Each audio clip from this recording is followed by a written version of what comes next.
Raghuvanshi civil service academy में आपका स्वागत है। आज का हमारा जो टॉपिक है वो उत्तराखंड के मंदिरों की स्थापत्य शैली है। जैसे कि आप जानते हैं कि आए दिन यहाँ से अब प्रश्न आ रहे हैं और काफी टिपिकल आ रहे हैं। तो ऐसे में हमने एक नया टॉपिक ऐड किया है, उत्तराखंड के मंदिरों की स्थापत्य शैली। क्योंकि जैसे कि आप सब जानते हैं कि हमारे जो जिले हैं वो शुरू हो चुके हैं और जिले में जो पहला जिला है उत्तरकाशी चल रहा है, जिसका हम बेसिक अध्ययन कर चुके हैं। लेकिन अब उसका जो दूसरा टॉपिक है वो मंदिर है और हम लोग मंदिरों का जो अध्ययन करेंगे वो हम वहीं के वहीं करेंगे जिले के अंदर, जिसमें हम दूसरा लेक्चर मंदिरों का ही लेंगे। तो उसके लिए आपको मंदिरों की शैली के बारे में बहुत विस्तृत जानकारी होनी चाहिए। इसके लिए हम लोग ये टॉपिक लेके आए हैं। तो चलिए आइए बात कर लेते हैं। सबसे पहले तो आप ये समझ लीजिए कि लगभग मंदिरों का जो इतिहास है 10,000 साल पहले से जो वैदिक ऋषि थे उन्होंने लगभग मंदिरों की कल्पना को शुरू कर दिया।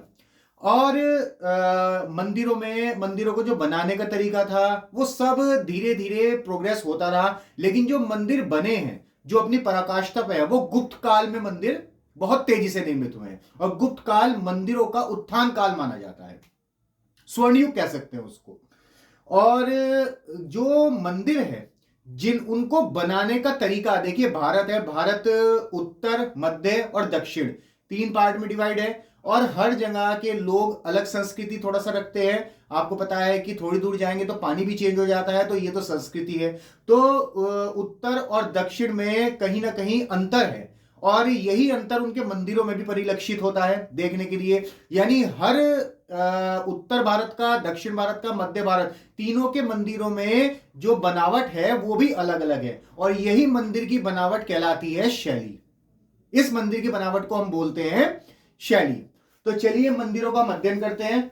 हम बात करते हैं पूरे भारत में मंदिरों की कितनी शैली मुख्य है, प्रमुख है।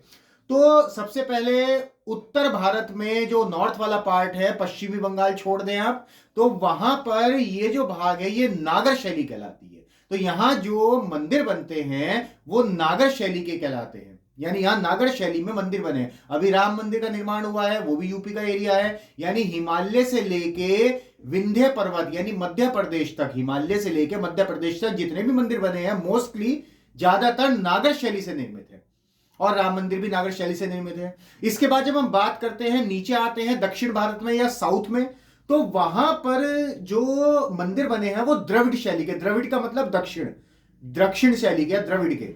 और एक तीसरी शैली आती है बेसर शैली। तीसरी शैली जो आती है यहां पर वो बेसर शैली होती है और ये शैली नागर और द्रविड़ दोनों को मिलाकर बनती है। लेकिन हमारा यहां मुख्य विषय भारत के मंदिरों को पढ़ना नहीं है, हमारा मुख्य विषय है उत्तराखंड के मंदिरों की स्थापत्य कला को या शैली को पढ़ना है, उसका अध्ययन करना है। तो उसी के अध्ययन के हिसाब से हम लोग चलेंगे और यहां पर केवल हम नागर और द्रविड़ दो ही शैलियों का निर्माण करेंगे क्योंकि यहां पर इन्हीं के मंदिर ज्यादा आपको मिलेंगे। तो चलिए बात करते हैं। ये जो मंदिर आपको पहला स्ट्रक्चर दिखाई दे रहा है ये है नागर शैली का मंदिर, ये नागर शैली का मंदिर है। अब नागर का जो शब्द है वो उत्पत्ति हुई है नगर से। ये मंदिर पहले इस शैली के मंदिर, इस तरीके के मंदिर, ये शैली है, इस तरीके के मंदिर कहां बनाए गए? नगरों में। और नगरों से ये पड़ा नागर शैली। जो नगरों में जिस प्रकार के मंदिर बनाए गए उस शैली को कहा गया नागर शैली। तो ये नागर शैली है। नागर शैली में देखिए कैसे बनते हैं। नागर शैली में ये इस प्रकार से एक स्ट्रक्चर दिख रहा है और एक इसके बराबर में आपको जुड़ा हुआ दिख रहा है। इस स्ट्रक्चर को, ये एक चबूतरा होता है, इस चबूतरे को मंच भी कहते हैं। चबूतरे के ऊपर मंदिर को निर्मित किया जाता है। ये मंदिर है, ये मंदिर का भाग है। और मंदिर को आप देख रहे हो नागर शैली में चबूतरे के ऊपर एक दरवाजा होता है और उस दरवाजे को अंदर जाने का रास्ता होता है, उसको बोलते हैं गर्भगृह, गर्भगृह।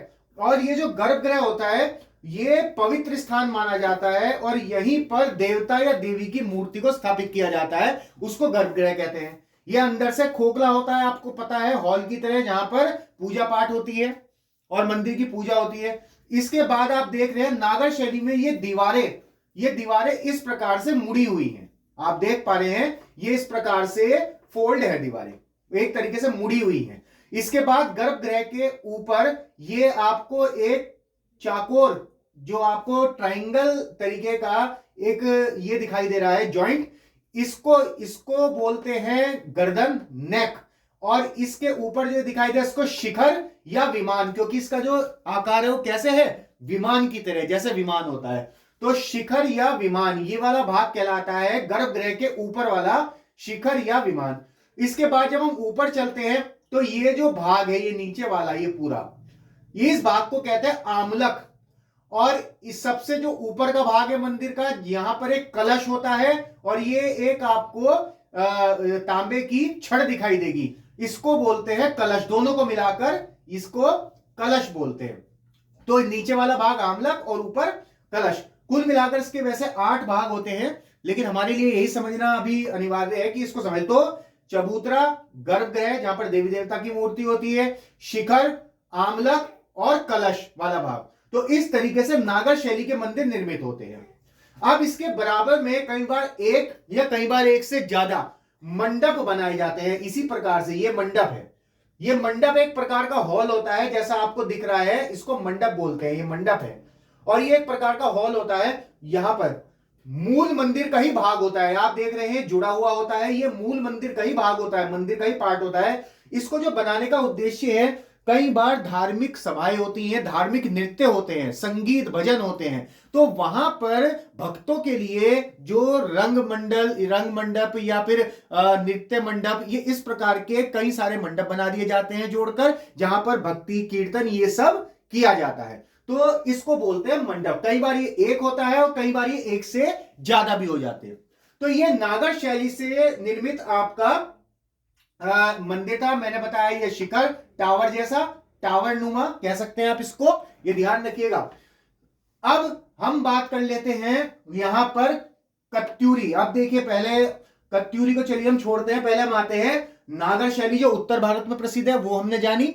इसके बाद हम आते हैं, यहां मैं एक चीज और बता देता हूं आपको। नागर शैली आपको पता है हिमालय से लेके नीचे मध्य प्रदेश तक, विंध्याचल पर्वत मध्य प्रदेश तक ये मतलब इसमें मंदिर निर्मित होते हैं।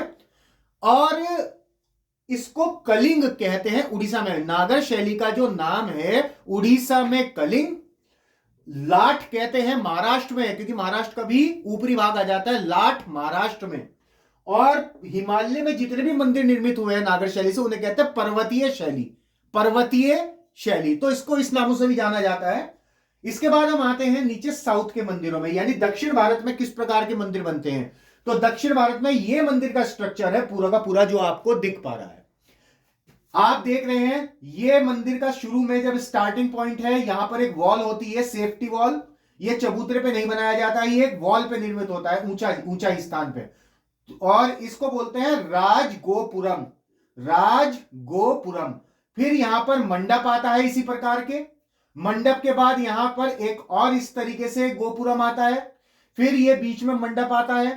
फिर यहां पर जो मंदिर है वो यहां बनता है, इसी प्रकार से शिखर होता है। ये विमान हो रहा है, यहां पर आप देख रहे हैं, देख पा रहे हैं। और ये दरवाजा होता है, ये दरवाजा होता है यहां पर इस प्रकार से एंट्री गेट। तो यहां से मंदिर, फिर वही लगभग प्रक्रिया एक जैसी है, सारी चीज एक जैसी है, बस आकार थोड़े बढ़ा दिए हैं और थोड़ा सा सभ्यता और संस्कृति का अंतर देखने को आपको यहां परिलक्षित होगा।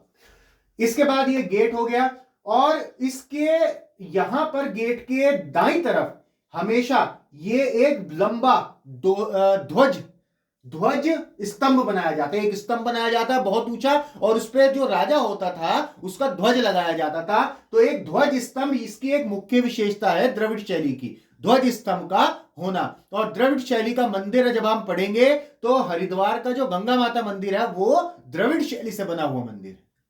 तो इसको हम लोग यहां पर, ये द्रविड़ शैली का मंदिर, ये आपका नागर शैली का मंदिर। अब हम बात कर लेते हैं उत्तराखंड की। उत्तराखंड में कौन से प्रकार के मंदिर पाए जाते हैं। ये तो भारत के हुए, हमने इसका स्ट्रक्चर जान लिया। तो उत्तराखंड में मंदिर 3 शैली के पाए जाएंगे मुख्यतः, वैसे तो कुछ अन्य भी हैं, मुख्यतः 3 शैली के। सबसे पहला चपटी छत वाले, दूसरा नागर शैली से निर्मित जो आपने यहां देखे, क्योंकि उत्तर भारत का भाग है, पर्वतीय भाग है। और तीसरा कत्यूर शैली। कत्यूर, यहां पे जो राजा थे कत्यूरी, उन्होंने शासन किया है, और उन्हीं के समय में यहां पे सबसे ज्यादा मंदिर निर्मित हुए हैं। और सबसे ज्यादा जो मंदिर मिलेंगे वो कत्यूरी शैली से ही निर्मित मिलेंगे आपको। तो 3 शैली के मंदिर यहां पे मिलते हैं। अगर चपटी छत वाले मंदिर की बात करें तो इनकी ऊंचाई ज्यादा नहीं होती। चपटी छत का मतलब है ये तो यूं है, आपका शिखर विमान है, लेकिन वो चपटी यूं कर देंगे इसको, तो चपटी छत वाले हैं और कटा हुआ पत्थर का भाग रख के बनाए जाते हैं। वो ऊपर से कटा हुआ पत्थर का भाग रख के वो बनाए जाते हैं। और ये इस मध्य कलश और छत्र ऊपर लगा दिया जाता है, जैसे यहां है कलश और छत्र यहां पे उपयोग किया जाता है इसके ऊपर, लेकिन छत कटी हुई चपटी होती है। और उत्तराखंड में ऐसा लगता है जैसे सबसे पहले इन्हीं मंदिरों का निर्माण हुआ। प्रारंभिक मंदिर, प्राचीन मंदिर जो बहुत थे प्रारंभिक, वो यही माने जाते हैं, चपटी छत वाले। इसके बाद हम आते हैं नागर शैली के मंदिर। आपको पता है नागर शैली 7वीं शताब्दी से शुरू हुई और लगभग 13वीं शताब्दी तक जबरदस्त मंदिरों का निर्माण हुआ नागर शैली में। तो यहां उत्तराखंड में भी यही देखने को मिलता है। तो नागर शैली से मंदिर आपको यहां पर बहुत मिलेंगे उत्तराखंड के अंदर। और अब तीसरी शैली जो सबसे इंपॉर्टेंट शैली है, कत्यूरी शैली, कत्यूर राजाओं की शैली या कत्यूर शैली भी कहते हैं इसको। ये नागर शैली का ही विकसित रूप है। मतलब जैसे नागर शैली का मंदिर बनता है ये वाला, इसी को थोड़ा बहुत विभिन्नता करके चेंज करके इन्होंने अपने मंदिरों का निर्माण किया है। तो इसमें अंतर क्या है पहले तो ये जान लेते हैं। ये नीचे का भाग तो इसी प्रकार से रहेगा, ठीक है, ये आप देख रहे हो शिखर से नीचे का। लेकिन नागर कत्यूरी शैली मैंने यहां बनाई है और ये जो ऊपर का भाग है केवल यही चेंज होता है, यहीं पे विभिन्नता देखने को मिलती है आपको। ये विमान बनाते हैं नागर शैली में, जो मंदिर है गर्भगृह के ऊपर विमान बनाते हैं, लेकिन ये गर्भगृह के ऊपर विमान ना बना के कत्यूरियों ने यहां पर एक चेंज किया। वो क्या किया, उन्होंने छत में ढलान नहीं दिया। आप देख रहे हैं ये ढलान, इसको हम कह सकते हैं झुकाव। तो उनके मंदिरों में छतों पे यहां झुकाव नहीं है और बस इन्होंने ये है एक प्रकार का चाकोर छत बना दी, चाकोर तरीके से उसको छत को कर दिया, उसमें विमान नहीं बनाया, झुकाव नहीं दिया, शिखर नहीं दिया। तो पहला अंतर तो ये है। दूसरा अंतर, यहां पे गर्भगृह से ये जुड़ा हुआ होता है शिखर, लेकिन यहां पर जो शिखर है ये संभल एक प्रकार के पाइप बनाकर उस पर टिकाया गया है। चारों जगह पाइप लगा दिए। आप यमुनोत्री मंदिर देख सकते हो, गंगोत्री मंदिर देख सकते हो, तो उसमें इसी प्रकार से उनको बोलते हैं संभल, सपोर्ट वाले संभल पाइप्स। तो इस प्रकार से यहां पर इनका निर्माण किया गया है। और छत आपकी लगभग इसकी भी चपटी रहती है, मैंने बताया आपको, ठीक है। और पत्थर और लकड़ी के बने हुए होते हैं ये मंदिर, मोस्टली ज्यादातर पत्थर और लकड़ी से निर्मित है। तो नागर शैली का विकसित रूप, बाकी कलश भी वही, आमलक भी वही, बस ये यहां पर शिखर जो है वो परिवर्तित किया। और ये प्रश्न कभी भी आ सकता है, केवल शिखर परिवर्तन ही यहां पर कत्यूरी परिवर्तन है। हम आगे पढ़ेंगे। तो आपको यह समझ में आ गया कि उत्तराखंड में 3 प्रकार की नगर शैली मिलेंगी। आप समझ गए कि कत्यूरी शैली के मंदिर किस प्रकार निर्मित हैं, तो यह आप ध्यान रखिएगा। बाकी मैं वहां भी रिकॉल करूंगा आपको। और उत्तराखंड में अन्य शैलियों के मंदिर भी आपको देखने को मिलेंगे यहां पर, छोटे छोटे, वो भी नागर शैली से ही निर्मित है। थोड़ा बहुत फर्क करके, आप जैसे जलवायु परिवर्तित हुई तो वहां पे उसको चेंज कर दिया उस हिसाब से। जलवायु परिवर्तित होने का मतलब, मान लीजिए किसी क्षेत्र में बर्फ पड़ती है तो वहां पर विमान बनाना जरूरी है ताकि बर्फ उस पर पड़े और फिसल कर नीचे गिर जाए।